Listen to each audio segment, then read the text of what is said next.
Kali ini kita kedatangan Pak Muhadjir, Profesor Dr. Muhadjir Darwin. Beliau adalah seorang staf peneliti dan peneliti senior di Pusat Studi Kependudukan dan Kebijakan UGM dan Kepala MDKIK, Magister Doktor Kepemimpinan dan Inovasi Kebijakan.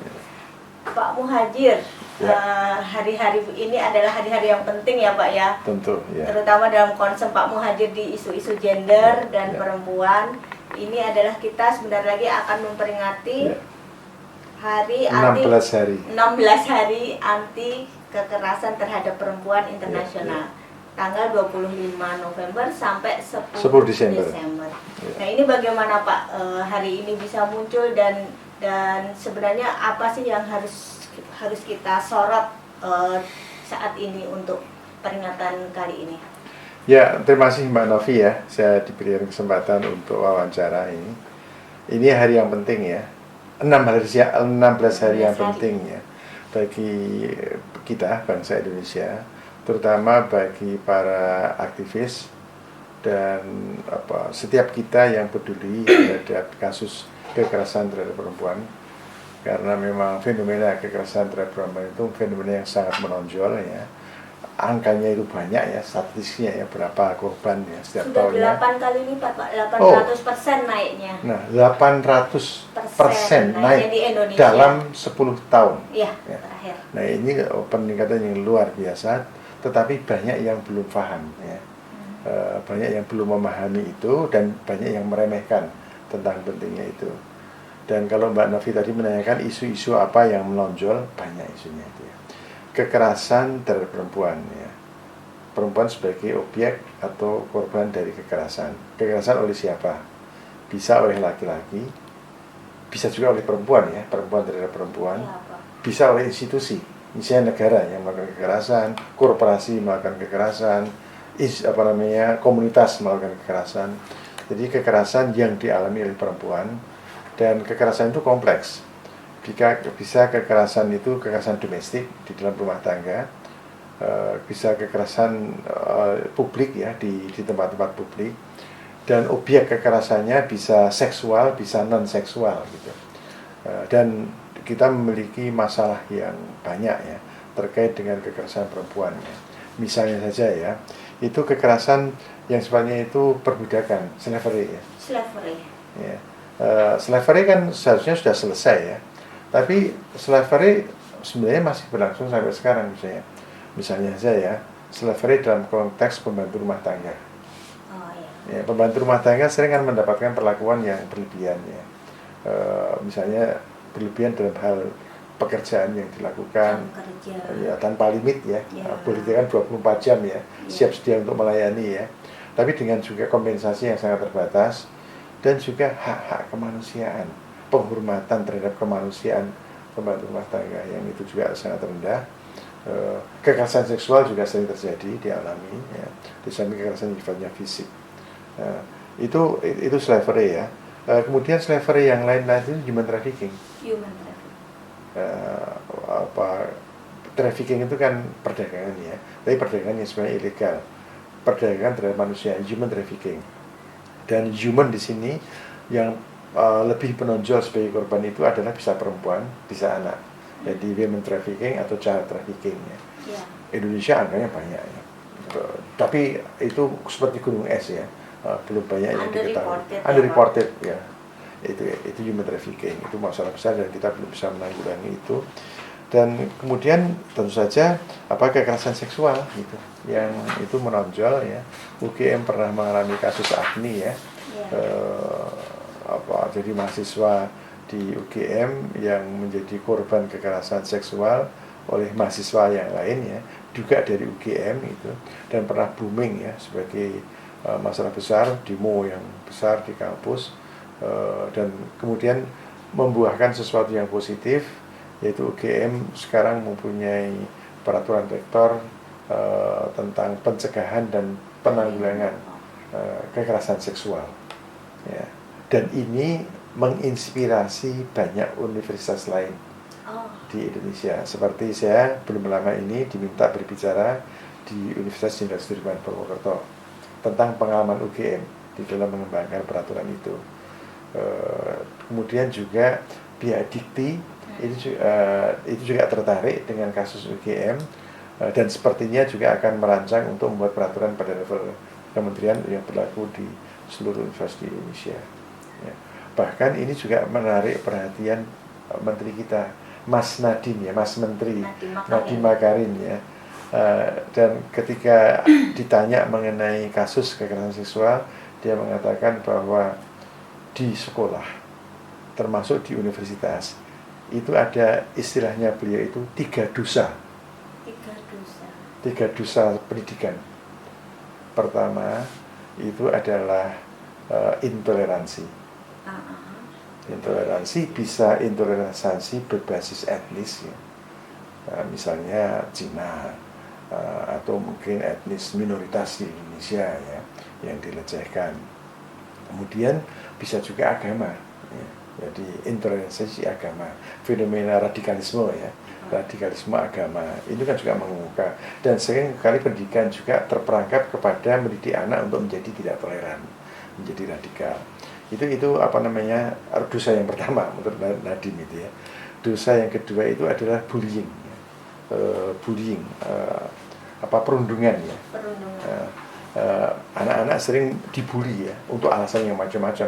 Dibully karena mungkin dia ada ketidaksempurnaan fisik ya, cacat ya. Dibully mungkin karena dia itu perempuan, dibully mungkin karena etnis minoritas, dibully karena agama dan sebagainya. Ada bullying gitu di sekolah, sampai juga terjadi kekerasan terhadap anak gitu. Dan yang ketiga itu adalah kekerasan sendiri ya. Jadi kekerasan seksual itu dosa yang ketiga. Tapi kalau ketiga bukan berarti yang teringan. Ini bukan urutan dari berat ke ringan, tapi ketiga itu sejajar sebagai 3 dosa besar yang ada di dunia pendidikan yang itu harus diatasi, dan Mas Menteri sangat concern mengenai itu ya. Adalah kasus perundungan terhadap seorang public figure kayak gitu ya Pak. Ya, Nikita Mirzani yang dilakukan oleh public figure yang lain. Ya, Habib Rizik Syihab. Ya, tokoh Habib Rizik Syihab. Ya. Nah ini ketika kita melihat ini dalam aspek kekerasan terhadap perempuan, bagaimana sih Pak ini kita bisa melihat kejadian ini dalam konteks kekerasannya? Ya, saya menyayangkan ya ini terjadi ya, dan lebih menyayangkan karena dilakukan oleh ulama ya, yang seharusnya sangat dihormati ya. Saya juga orang Islam juga ya. Nah, yang dilakukan itu adalah ketika Habib Rizik Syihab itu menggunakan istilah yang itu sudah lama dilupakan ya, tidak pernah digunakan di dalam komunikasi ya, sosial ya, yaitu istilah londe. Itu kan istilah yang sangat merendahkan derajat, yang artinya itu pelacur ya. Itu mengatakan pelacur pun juga sangat kasar itu. Biasanya adalah pekerja seksual gitu. PSK gitu. Itu ya, Pak. Itu istilah yang lebih halus lah gitu. Ya, jadi menyebut PSK itu halus ya. Menyebut pelacur itu sudah kasar, menyebut londe itu kasar banget ya.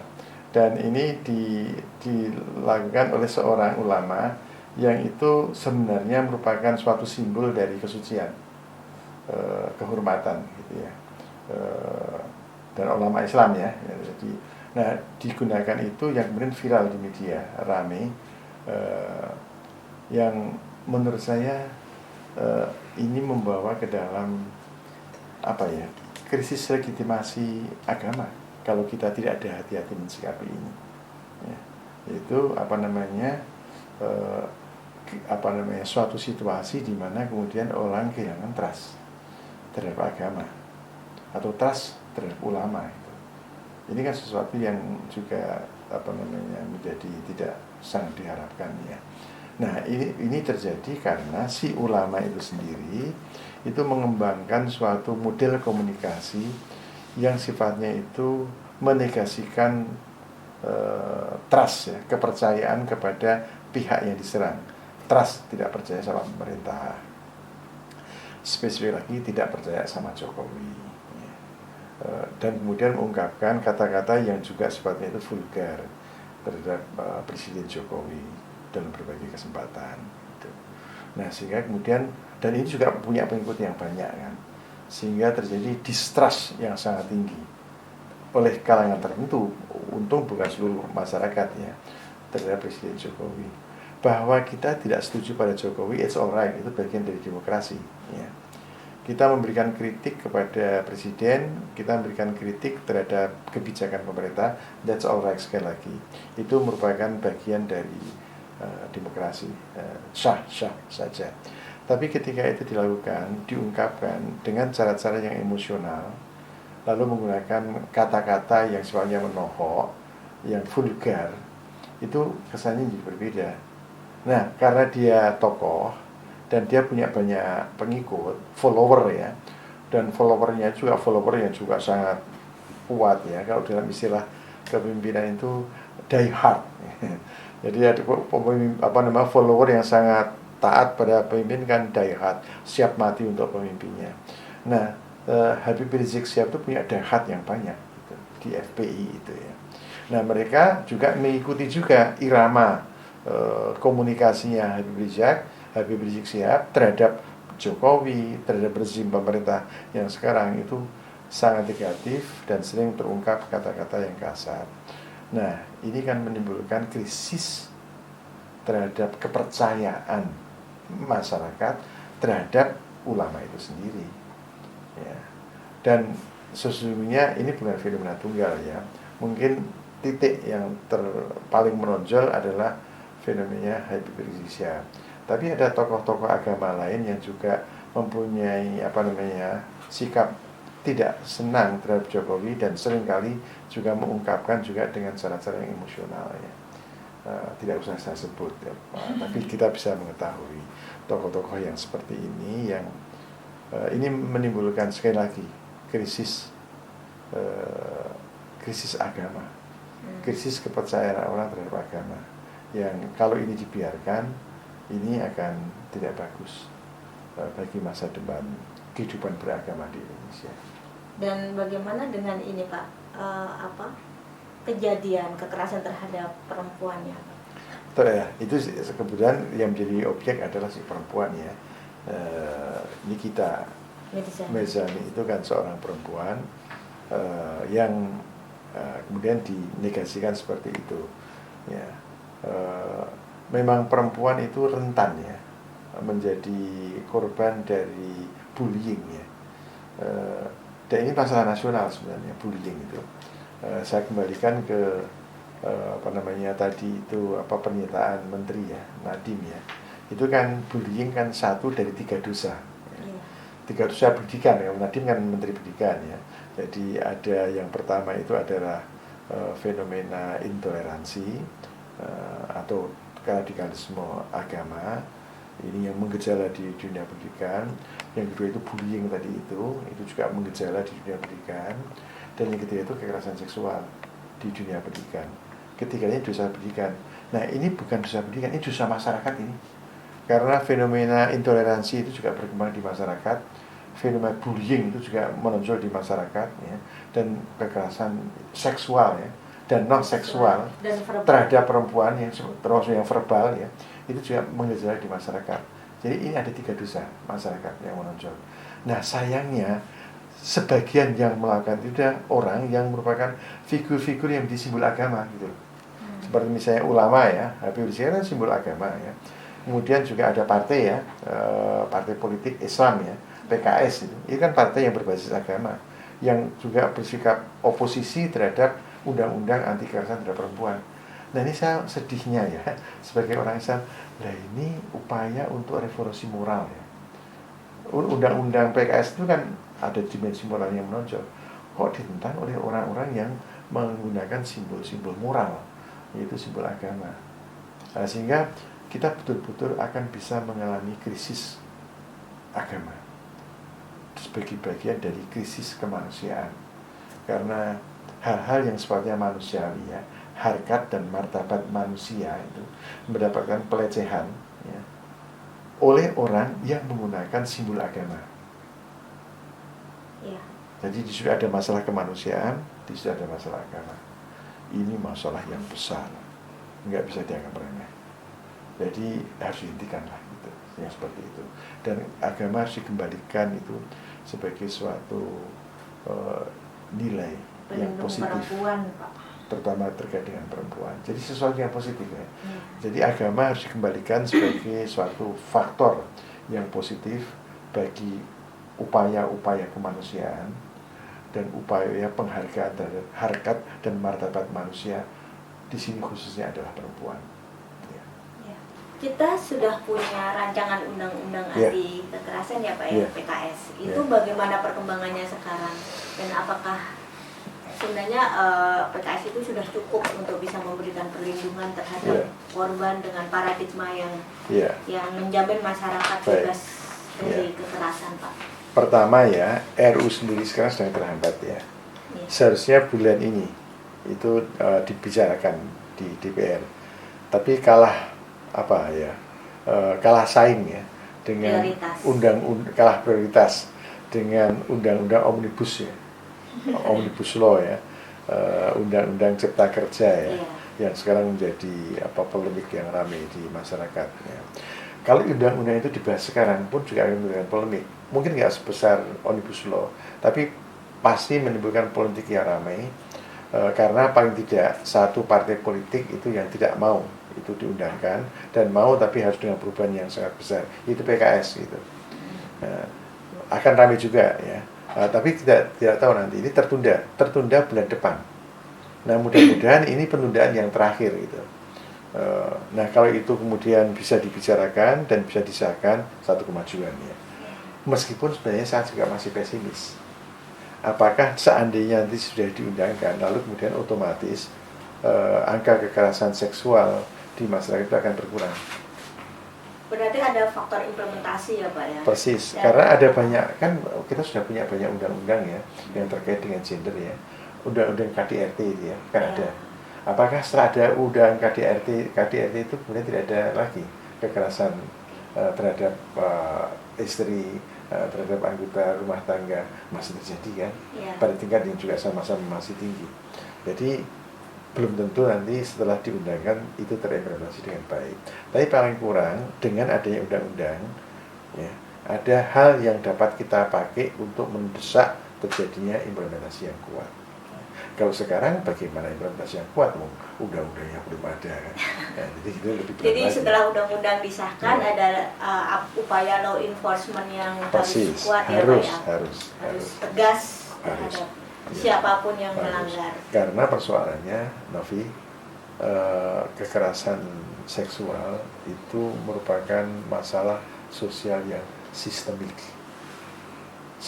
Jadi ada itu struktural ya. Ada faktor strukturalnya, jadi orang yang di bawah itu cenderung akan menjadi korban, yang di atas itu cenderung melindungi atau melakukan dan terlindungi oleh sistem hukum yang tidak kondusif gitu. Dan juga kultural, karena ada budaya-budaya di masyarakat yang membuat fenomena kekerasan seksual itu menonjol dan seringkali juga terlindungi juga. Kemudian juga ini ada dua budaya ya. Pertama adalah yang namanya rape culture, budaya perkosaan, yang itu juga menonjol tinggi di masyarakat ya. Dan yang kedua itu adalah consent culture, jadi budaya consent, jadi memberikan persetujuan ketika seseorang melakukan sesuatu terhadap orang lain. Consent culture kita itu lemah, dan di lain sisi rape culture kita itu tinggi. Nah dua budaya ini itu ternyata menjadi faktor pendorong atau pemicu atau faktor pendukung terjadinya kekerasan yang banyak, dan juga menjadi penghambat untuk bisa mengatasi masalah kekerasan tersebut. Ya. Jadi tadi Pak ada law enforcement yang harus ditegaskan seperti itu. Nah untuk mengatasi rape culture dan consent culture itu ada upaya apa saja ya Pak yang? Ya pertama ada upaya hukum itu sendiri ya, dan karena itu undang-undang itu harus segera disahkan ya. Jadi itu harus ada dulu ya. Dan kemudian yang kedua ada advokasi. Advokasi untuk penguatan implementasi itu harus ada. Jadi pertama birokrasi publik itu juga harus diperkuat kapasitasnya ya, untuk menerapkan law enforcement yang kuat ya, terhadap undang-undang itu, dan juga fasilitasi yang juga kuat kalau ada korban dari kekerasan seperti itu. Ini harus, kalau sudah ada undang-undang berarti birokrasi harus diperkuat itu. Ada secara kelembagaannya untuk bisa melaksanakan undang-undang itu. Tapi juga advokasi itu adalah kepada masyarakat. Bahkan di satuan terkecil keluarga ya, Pak? Persis, sejak di keluarga juga, di pendidikan juga. Karena itu kan kita masuk punya dosa pendidikan ya, kekerasan seksual. Itu artinya sistem kurikulum kita harus menjamin adanya penghormatan terhadap hak perempuan sehingga mereka terlindungi dari kemungkinan menjadi korban kekerasan seksual. Dan itu usaha yang tidak ringan. Itu tidak 1 tahun, 2 tahun selesai. Itu memerlukan waktu puluhan tahun, dan itu pun diperlukan adanya komitmen yang kuat dari berbagai pihak. Baru kemudian kita berharap Indonesia terbebas dari kekerasan seksual. Saya kira cukup Pak Muhadjir. Terima kasih atas statement yang sangat kuat, dan di sini kita mendapatkan banyak pengetahuan dan juga banyak hal yang menjadi catatan dalam peringatan Hari Anti Kekerasan Terhadap Perempuan Internasional tahun 2020. Mungkin Pak Muhadjir ada sedikit hal-hal yang betul-betul harus kita tekankan dalam memperingati hari ini, Pak. Mohon. Baik, jadi masalah kekerasan terhadap perempuan adalah masalah nasional, bahkan masalah internasional yang menuntut adanya komitmen yang tinggi dari semua pihak, menuntut adanya kesadaran dari semua pihak bahwa ini adalah masalah yang besar yang memerlukan keseriusan di dalam penanganan itu. Jadi kita tidak bisa hanya menggantungkan kepada pemerintah maka semuanya akan jalan. Masyarakat pun juga harus mempunyai kepedulian yang tinggi. Sebelum undang-undang ini lahir pun sejak sekarang harus ditingkatkan komitmen kita untuk mengatasi itu. Dari tadi level keluarga dulu ya. Bagaimana kita mengembangkan pola hubungan di dalam keluarga yang jauh dari praktek-praktek kekerasan seksual. Dan kemudian di tingkat komunitas pun juga sudah ada upaya-upaya yang sama ya. Dan kemudian pada tingkat publik ya. Jadi ini dibutuhkan kerja keras, dan marilah di hari 16 hari anti kekerasan terhadap perempuan kita meningkatkan komitmen kita untuk bisa melakukan langkah-langkah konkret untuk mencegah dan menanggulangi kekerasan terhadap perempuan. Apakah itu kekerasan seksual atau kekerasan non-seksual yang banyak. Sehingga kita bisa menciptakan masyarakat yang aman dari kekerasan seksual dan non-seksual. Masyarakat yang damai, yang tentram, ya, yang kita impikan bersama. Oke, terima kasih Pak Muhadjir Darwin. Oh ya, teman-teman masih bisa melihat dan mendengarkan gagasan-gagasan Profesor Dr. Muhadjir Darwin ini karena beliau punya YouTube channel sendiri apa ya? Insight on Innovation. Oke, Insight on Innovation. Silahkan teman-teman bisa klik dan subscribe untuk YouTube channel Pak Muhadjir ini sehingga bisa mendengarkan dan melihat gagasan-gagasan dan pemikiran yang sangat cerdas dan kuat terhadap leadership, isu-isu leadership, innovation, dan kebijakan.